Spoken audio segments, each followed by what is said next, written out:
universidad una cátedra y que en este caso es para don Alfonso Reyes.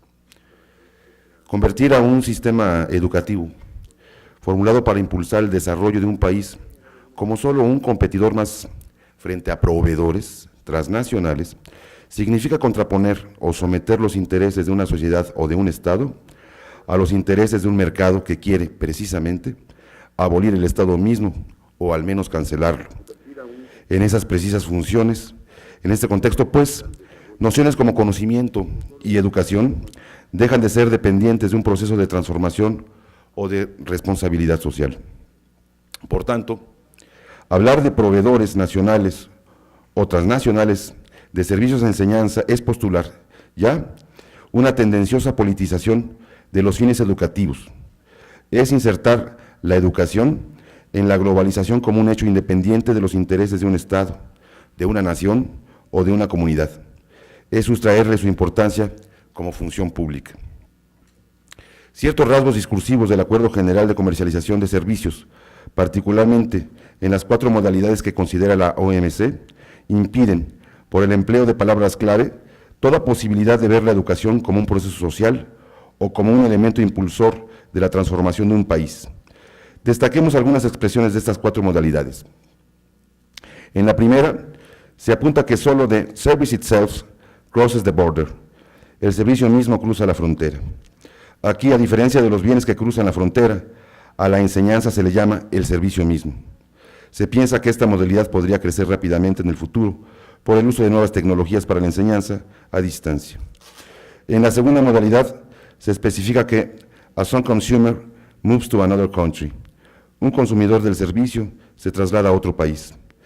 El ejemplo que proporcionan es, por supuesto, el de un estudiante que viaja al extranjero a estudiar y a quien ahora le llaman consumidor del servicio.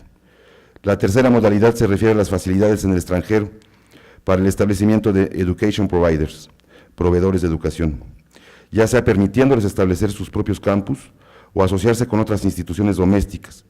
La cuarta modalidad alude a personas concretas, profesores e investigadores que viajan a otro país, provide an educational service, proporcionar un servicio educativo. Con esta orientación del lenguaje, la educación ciertamente desaparece como una responsabilidad del Estado. Más aún, con este lenguaje, la misma educación básica no se reconoce como una parte de un esfuerzo nacional o público por impulsar la transformación de la sociedad entera, sino tan solo como un trámite que algunas personas tienen que llenar para convertirse más tarde en consumidores de servicios especializados a los que se acercarán según las tarifas más convenientes del mercado. De aquí la homilía, la prédica, a favor de la integración del conocimiento, de la preparación integral, del saber universal y, como contrapartida, de la repulsa de leyes orientadas a las especializaciones, así sea en la ciencia más pura, en la matemática.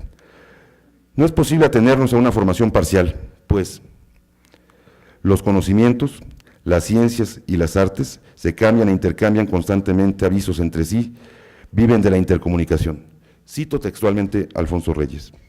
Por ende, si el saber se haya relacionado, la educación fructífera no puede sino atender a esa articulación que no es sino la expresión del mundo objetivo.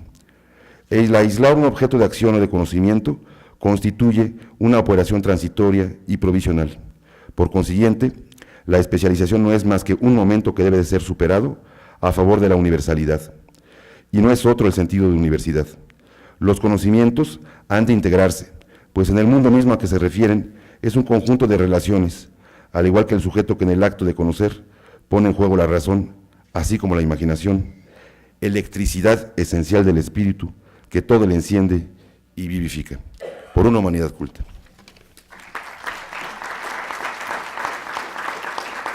Agradecer la presencia de algunos miembros del Consejo Consultivo. Se encuentra esta tarde con nosotros el doctor Enrique Krause, director general de Editorial CRIO y director general de la revista Letras Libres. Bueno, nos comentan que ya se retiró. El doctor Fernando Curiel, director de difusión de la Coordinación de Humanidades de la Universidad Nacional Autónoma de México.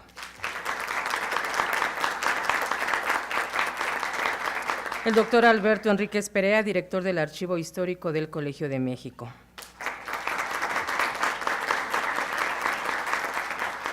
La doctora Silvia Garza, directora de la Cátedra Alfonso Reyes del Instituto Tecnológico de Estudios Superiores de Monterrey.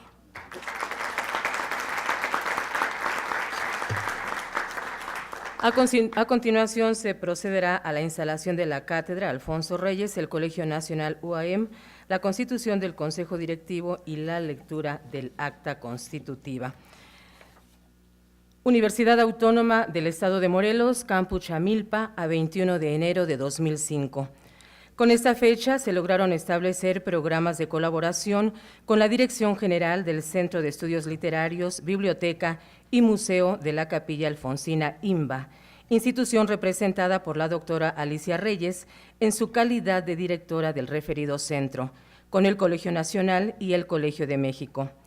El objeto principal de este proceso de vinculación ha tenido como fin último instaurar la Cátedra Alfonso Reyes en esta universidad, misma que habrá de funcionar a partir de la fecha antes mencionada, a efecto de planear, coordinar y promover las actividades académicas y culturales relativas a la propia cátedra.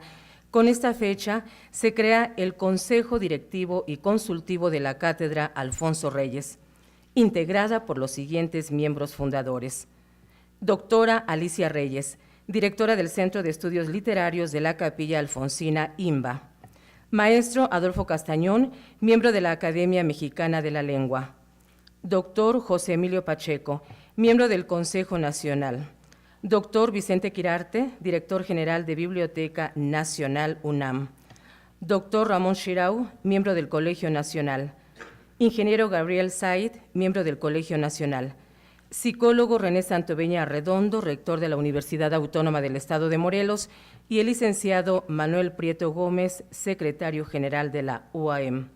Dada en la ciudad universitaria a los 21 días del mes de enero de 2005, para los usos legales a que haya lugar, firman los que en ella intervinieron. Y a continuación se procederá precisamente a la firma de esta acta constitutiva.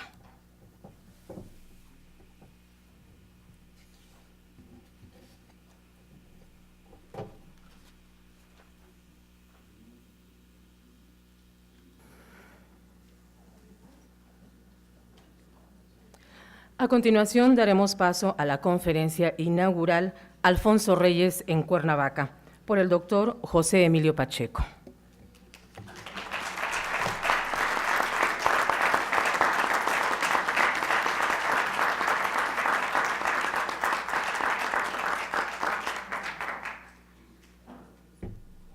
Mil gracias nuevamente. Trataré de ser lo más breve posible porque yo creo que ustedes ya quieren ir a comer justamente y me han oído demasiado este día. Me van a perdonar que me he puesto muy nervioso al grado de que cometí una cosa de ingratitud sin nombre, que es no incluir en mis agradecimientos al arquitecto Claudio Ornedo, que ha sido tan generoso promotor de todo esto, y que acaba de darnos hoy este libro maravilloso que es idea suya, de la Ilíada de Homero en Cuernavaca y otros textos, Aristía de Alfonso Reyes. Bueno, hay otra, no sé, más nervioso me pone todavía hablar de Reyes con personas que saben todo sobre Reyes, a quien lo poco que yo sé lo he aprendido de ellos y de ellas. Entonces esto ya me lleva verdaderamente al paroxismo de la timidez.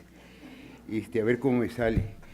Que no sé si se han dado cuenta que en 2005 se cumplen 100 años de que aparecieron los primeros textos de Alfonso Reyes, una serie de sonetos llamados La Duda, que yo no conozco, me gustaría mucho que Alicia Reyes me permitiera conocerlos, o si no, los buscaremos en Monterrey, porque no están incluidos ni en su libro Huellas, ni en Constancia Poética. Entonces es un centenario de Reyes. Y voy a hacer algo que es lo que aconsejan para las reuniones y conferencias de los vendedores de la Coca-Cola, que es comenzar con un chiste. No sé si es un chiste, espero que sea un chiste, a lo mejor es algo que ocurrió de verdad para romper el hielo, para romper la tensión. Un personaje del México de estos días, de cuyo nombre no quisiera pronunciar, no sé si ya se enteraron de esto, se encuentra al poeta Homero Aridgis y le dice: ay, Homero, qué gusto me da verlo y sobre todo que ya esté tan bien. ¿Por qué? Ah, porque me dijeron que usted era cieguito. Bueno, entonces el otro se queda muy asombrado. Dice: a mí, yo soy su fan, Homero, me encantan sus libros, pero el que más me gusta de todos es la Ilíada.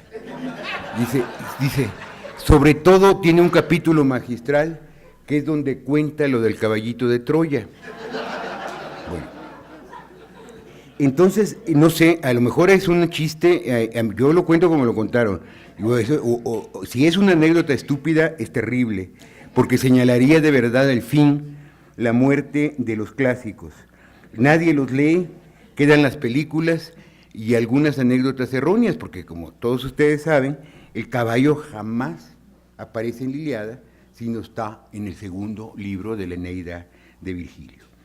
Entonces, aquí comienzo con las contradicciones. Hay una lamentación universal en México, en Estados Unidos, en Europa, por la ausencia de los clásicos y la ignorancia cada vez más generalizada. Por ejemplo, Bernard Knox, un famoso poeta y traductor de los clásicos, tiene un libro que se llama precisamente ¿Quién mató a Homero? Entonces, bueno, los clásicos existen, pero existen solo en los departamentos universitarios, solo para mínimas élites de especialistas. Y pensar que fueron hasta hace poco parte indispensable de la formación general, de la formación cultural, en modo alguno solo de la formación literaria. Yo, por razones cronológicas que me abruman y que oyeron en el texto anterior, pertenecí a la última generación que tuvo clases de griego y de latín, que estudié pero no aprendí. No quiero presumir de que aprendí, pero sí, al menos sí lo estudié, eso sí. Ahora, excepto que uno elija la carrera de letras clásicas, el único acercamiento que tiene a las lenguas clásicas son las etimologías griegas y latinas del español.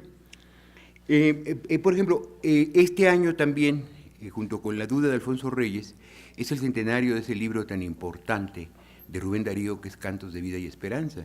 Si uno lee Prosas Profanas o Cantos de Vida y Esperanza, ve que todavía en tiempos de Rubén Darío, hace un siglo, los nombres de la mitología griega, no solo los nombres, sino las historias de la mitología griega, eran tan familiares como son los nombres y los líos de las estrellas y los futbolistas. Podría haber habido un programa que se llamara La Oreja y Ventaneando, sobre las aventuras de los dioses y de las diosas y de la Ilíada.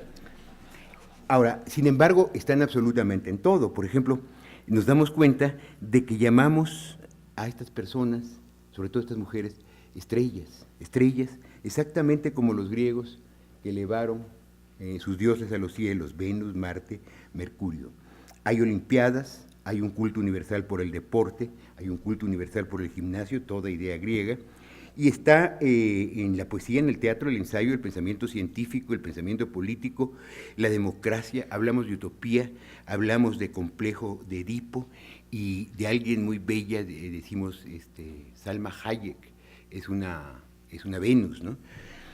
Entonces yo me pregunto si no nos estará pasando lo que le pasó célebremente a este gran poeta y crítico norteamericano Randall Harrell en la Biblioteca del Congreso, que dio una conferencia sobre la situación ínfima, irrisoria, terrible de la poesía del poeta de los Estados Unidos, y había 2,000 personas aplaudiéndolo. Entonces, bueno, lo cierto es que las traducciones no han cesado en todas partes. Continuamente hay nuevas traducciones de los clásicos en español, en inglés, en francés, en italiano, seguramente en alemán, sobre todo en alemán también. Y la UNAM tiene una maravillosa biblioteca de autores griegos y latinos que constantemente se enriquece. Y allí está Rubén Bonifaz Nuño, que es el único poeta en el mundo, poeta y erudito y clásico, escolar, que ha traducido a todos los grandes poetas latinos y a muchos de los griegos. Entonces, para mí,